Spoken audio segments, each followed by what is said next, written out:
Welcome back. The National Defense Authorization Act the House passed Tuesday includes a boost in research and development funds for the Army's Big Six modernization priorities. Teaming with allies on research and development could give the whole military an edge in competing with China. Bradley Bowman is Senior Director for the Center on Military and Political Power at the Foundation for the Defense of Democracies. Brad, welcome back. It's good to see you. What's the collaboration landscape look like right now in R&D with us and with United States allies? Well, no, thanks for the opportunity to join you. It's a real pleasure. And to answer your question, I'd say there are a lot of good things going on with our allies in terms of military cooperative research and development.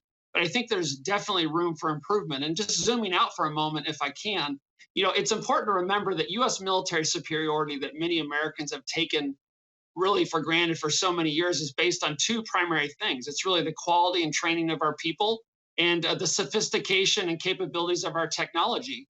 And what I worry a lot of Americans don't fully appreciate is that military supremacy has been eroding for several years. And we're in a situation now where some of our authoritarian rivals and, dare I say, adversaries are wielding technologies as good as ours or better. I want to pull back for a moment because the R&D discussion, I think, has been prominent front and center for a number of years. There's a terminology change that I've seen over the last maybe 5 to 10 years, and that's to add 2 more letters, T&E, testing and evaluation. What's the difference in that dialogue mean over that last half decade to decade, Brad? What's that evolution meant, and are we doing as good a job at the T&E as we're doing at the R&D? That's a great question, and I welcome it. Research and development, not to oversimplify, is basically what are our troops going to need in the future? Like we talk a lot about current readiness. Can our forces do right now what we expect them to do? And sometimes we overcomplicate it. Really, when we're talking about research and development and test and evaluation, we're talking about will they be ready in the future? Are we doing today to help them be ready in the future? Ready to do what we ask them to do. And so research and development comes in several forms. One is kind of near term. Oh my goodness, ISIS has drones now. How do we shoot those down? Oh my gosh, we need something. And right now, we feel that in 6 months. We've done a lot of that since 9/11. There's also the kind of research and development that says, hey, what's going to be that strategic surprise in 10 years that the Chinese are going to field that are just really going to fundamentally change the geostrategic landscape? So there's kind of different bins. But to go to your question is you have that seed money, that government seed money that used to be the most of what our nation spent back in the 50s and 60s and is now frankly dwarfed by the private sector, which is focused on kind of putting those capabilities together. But once you have what you think might be a good solution, you have to test it. You have to evaluate it. I had a conversation last night with the former head of Army Cyber Command, Lieutenant General retired Ed Cardone. He was making that very point. You have to do the demonstrations. You have to do the exercises. And that's where so much of the learning occurs. You have to get out of the labs at some point and see if it actually works. You referenced a moment ago that there is room for improvement. Where is there room for improvement, specifically regarding collaboration with allies across the RDT&E landscape?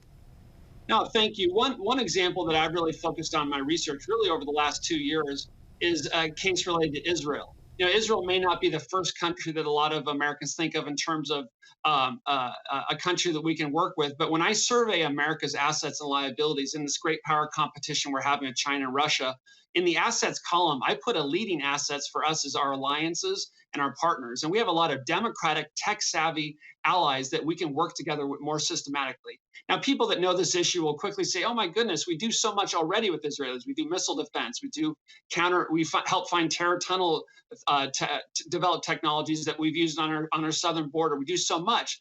But what I found as I dug into the research is that a lot of this is after the fact. Let me give you one specific example. Since 2011 and even earlier, the Israelis have fielded technology on their tanks and their armored vehicles to intercept incoming rockets and mortars. The United States did not have anything like that. And in 2018, then Chief of Staff General Milley testified that our defense innovation base, as excellent as it is, could not produce anything like that. So we went and procured that trophy active protection system from the Israelis, put it on our M1 tanks, deployed those tanks to Europe, and which are now deterring aggression from Russia. Very cool. That's awesome. But listen to the dates that I said, 2011, 2018. So that meant we had American tanks and armored vehicles operating around the world in dangerous places without this technology. In most cases, we got away with that, but the pace of the technology competition with China that we're in, we can't do business that way anymore. So instead of finding belated solutions for problems that have been around for years, we have to work more systematically up front to prevent those capability gaps from emerging in the first place. And our research institute has developed some ideas on how to do that. Less than a minute left. What's the most important one or two of those ideas that the incoming Biden administration could implement to get the biggest bang for the buck quickly? You know, President-elect Biden understands the value of alliances. I encourage him to look at Section 12, the fiscal year 21 conference report. Look at the language related to the U.S.-Israel Operations Technology Working Group. That working group, they should stand it up. They should implement it as envisioned by the original sponsors of both the bipartisan House and Senate bills. And that will ensure that both U.S., Israeli, and ultimately all of our democratic allies never confront a fight in which our adversaries have better weapons than our troops do. Bradley Bowman of the Foundation for the Defense of Democracies, thanks very much. It's great to have you back. Thank you, sir.